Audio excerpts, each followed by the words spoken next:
ಶಿವರಾಜ್ ಕುಮಾರ್ ನಾಯಕರಾಗಿ ನಟಿಸುತ್ತಿರುವ ಬಹುನಿರೀಕ್ಷಿತ ಡ್ಯಾಡ್ ಚಿತ್ರದ ಹೊಸ ಪೋಸ್ಟ್ ಇತ್ತೀಚೆಗಷ್ಟೇ ಬಿಡುಗಡೆಗೊಂಡಿದೆ. ತೆಲುಗಿನ ಖ್ಯಾತ ನಿರ್ದೇಶಕ ಅನಿಲ್ ಕೆನ್ನಂಗಟ್ಟಿ ಈ ಚಿತ್ರಕ್ಕೆ ಚಿತ್ರಕಥೆ ಬರೆದು ನಿರ್ದೇಶನ ಮಾಡುತ್ತಿದ್ದಾರೆ.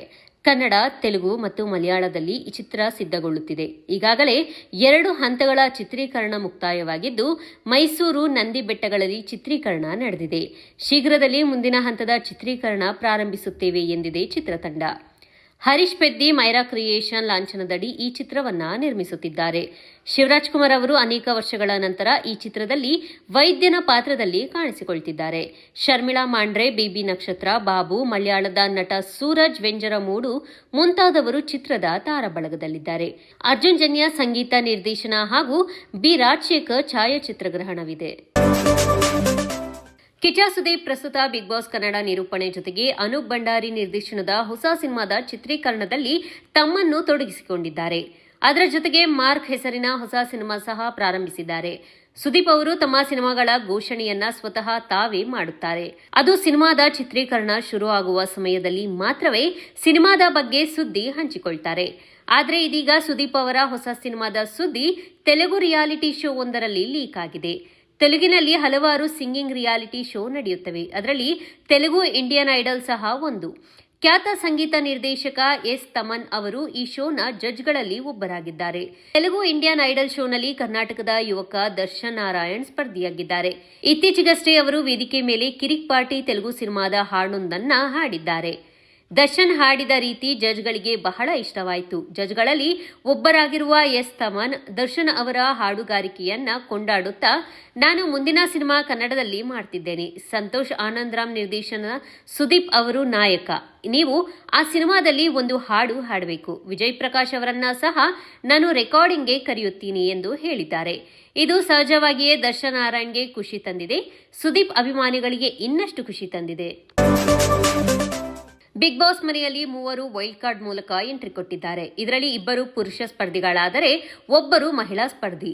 ರಘು ಅವರು ಜಿಮ್ ಟ್ರೈನರ್. ಸೂರಜ್ ಸಿಂಗ್ ಕೆನಡಾದಲ್ಲಿ ಇದ್ದರು. ಅವರು ಇಂಜಿನಿಯರಿಂಗ್ ಆಗಿದ್ರು. ಫಿಟ್ನೆಸ್ ಬಗ್ಗೆ ಅವರಿಗೆ ಹೆಚ್ಚು ಕಾಳಜಿ ಇದೆ.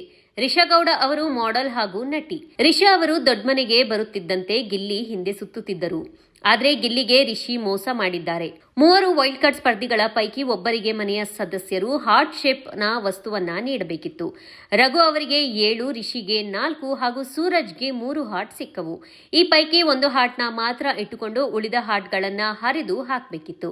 ಕೊನೆಯಲ್ಲಿ ಯಾರ ಹಾರ್ಟ್ ಉಳಿಸಿಕೊಳ್ತಾರೆ ಅವರು ನಾಮಿನೇಷನ್ ಇಂದ ಬಚಾವಾಗ್ತಾರೆ. ರಿಷಾ ಹಾಗೂ ಗಿಲ್ಲಿ ಮಧ್ಯೆ ಒಳ್ಳೆಯ ಬಾಂಡಿಂಗ್ ಬೆಳೆದಿದ್ದರಿಂದ ಗಿಲ್ಲಿ ಅವರು ರಿಷಾಗೆ ಹಾರ್ಟ್ ನೀಡಿದ್ದರು. ಆದರೆ ರಿಷಾ ಅವರು ಗಿಲ್ಲಿ ಹಾರ್ಟ್ನ ಹರಿದು ಹಾಕಿ ಕಾಕ್ರೋಚ್ ಸುದ್ದಿಯನ್ನ ನಾಮಿನೇಷನ್ ಇಂದ ಸೇವ್ ಮಾಡಿದ್ರು.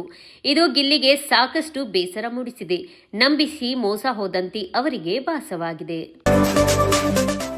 ಕನ್ನಡದ ಜನಪ್ರಿಯ ರಿಯಾಲಿಟಿ ಶೋ ಬಿಗ್ ಬಾಸ್ 12ನೇ ಸೀಸನ್ಗೆ ಈಗಾಗಲೇ 3 ವೈಲ್ಡ್ ಕಾರ್ಡ್ ಸ್ಪರ್ಧಿಗಳು ಆಗಮಿಸಿದ್ದಾರೆ. ಮನೆಗೆ ಬಂದ ಮೊದಲ ದಿನವೇ ಸ್ಪರ್ಧಿಗಳು ದೊಡ್ಡ ಕೋಲಾಹಲವನ್ನ ಸೃಷ್ಟಿಸಿದ್ದಾರೆ. ಇಷ್ಟು ದಿನ ಅಶ್ವಿನಿ ಜೊತೆಗೆ ಸೇರಿಕೊಂಡು ಎಲ್ಲರೊಂದಿಗೆ ಗಲಾಟೆ ಮಾಡಿಕೊಂಡಿದ್ದ ಜಾನ್ವಿ ಇದೀಗ ಬಿಕ್ಕಿ ಬಿಕ್ಕಿ ಕಣ್ಣೀರಿಟ್ಟಿದ್ದಾರೆ. ಕಲರ್ಸ್ ಕನ್ನಡ ಸಾಮಾಜಿಕ ಮಾಧ್ಯಮದಲ್ಲಿ ಪ್ರೋಮೋವೊಂದನ್ನ ಬಿಡುಗಡೆ ಮಾಡಿದೆ. ಅದರಲ್ಲಿ ಜಾನ್ವಿಗೆ ರಿಷಾ ಕೆಲವೊಂದು ಕಿವಿ ಮಾತು ಹೇಳಿದ್ದಾರೆ. ರಿಷಾ ಮಾತನ್ನ ಕೇಳಿದ ಜಾನ್ವಿ ಅವರು ಅಶ್ವಿನಿ ಗೌಡ ಹಾಗೂ ಕಾವ್ಯ ಗೌಡ ಮುಂದೆ ಅತ್ತಿದ್ದಾರೆ. ಬಿಗ್ ಬಾಸ್ ಮನೆಗೆ ವೈಲ್ಡ್ ಕಾರ್ಡ್ ಸ್ಪರ್ಧಿಯಾಗಿ ಎಂಟ್ರಿ ಕೊಟ್ಟಿರುವ ರಿಷಾ ಅವರು ಜಾನ್ವಿ ಮುಂದೆ ಪುಕ್ಕ ತರನೇ ಇದ್ದು ಬಿಟ್ರೆ ಜಾನ್ವಿ ಕಳೆದು ಹೋಗ್ತಾರೆ. ಸಾಕಷ್ಟು ಕೆಲಸ ಮಾಡಬೇಕು ಎಂದು ಕನಸು ಕಟ್ಟಿಕೊಂಡು ಬಂದಿರ್ತಾರೆ. ಈಗ ನಿಮಗೆ ನೀವೇ ಮುಳ್ಳಾಗುತ್ತಿದ್ದೀರಾ ಎಂದು ಅನಿಸ್ತಿದೆ ಅಂತ ಹೇಳಿದ್ದಾರೆ. ಇದಾದ ಬಳಿಕ ಜಾನ್ವಿ ನನ್ನ ಗುಂಡಿನ ನಾನೇ ತೋಡ್ಕೊಳ್ತಿದ್ದೇನೆ ಎಂದು ಅನಿಸುತ್ತಿದೆ ಅಂತ ಕಣ್ಣೀರಿಟ್ಟಿದ್ದಾರೆ. ಆಗ ಅಶ್ವಿನಿ ಗೌಡ ಎಷ್ಟೇ ಸಮಾಧಾನ ಮಾತುಗಳನ್ನ ಆಡಿದರೂ ಜಾನ್ವಿ ಅಳುತ್ತಲೇ ಇದ್ದರು.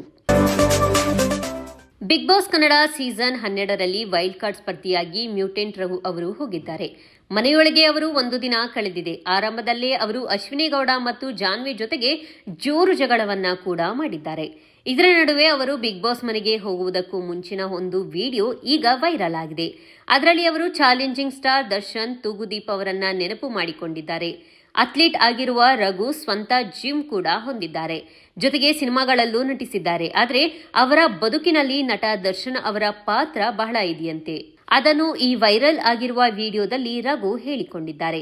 ನಾನು ಬಿಗ್ ಬಾಸ್ ಮನೆಯೊಳಗೆ ಹೋಗ್ತಿದ್ದೇನೆ. ಇವತ್ತು ದರ್ಶನ್ ಸರ್ ಇದ್ದಿದ್ರೆ ತುಂಬಾ ಖುಷಿ ಪಡ್ತಾ ಇದ್ರು. ನಾನು ಅವರನ್ನ ತುಂಬಾ ಮಿಸ್ ಮಾಡ್ಕೊಳ್ತಿದ್ದೇನೆ ಎಂದು ರಘು ಹೇಳಿದ್ದಾರೆ. ದರ್ಶನ್ ಅವರೇ ನನ್ನ ಸಕ್ಸಸ್ಗೆ ಮುಖ್ಯ ಕಾರಣ. ನಾನು ಯಾರು ಅಂತಾನೆ ಯಾರಿಗೂ ಗೊತ್ತಿರಲಿಲ್ಲ. ಆಗಲೇ ನನ್ನ ಜಿಮ್ ಅನ್ನು ಅವರು ಉದ್ಘಾಟನೆ ಮಾಡಿಕೊಟ್ಟಿದ್ರು. ಅವರ ಸಿನಿಮಾದಲ್ಲಿ ನನಗೆ ಚಾನ್ಸ್ ಕೊಟ್ಟರು. ನನ್ನ ಸಕ್ಸಸ್ನಲ್ಲಿ ಅವರು ಯಾವಾಗಲೂ ಜೊತೆಗೆ ಇದ್ರು. ನಾನು ಬಿಗ್ ಬಾಸ್ ಮನೆಯಲ್ಲಿ ಚೆನ್ನಾಗಿ ಆಡ್ತೀನಿ, ಗೆದ್ದು ಬರ್ತೀನಿ ಎಂದು ರಘು ಹೇಳಿದ್ದಾರೆ.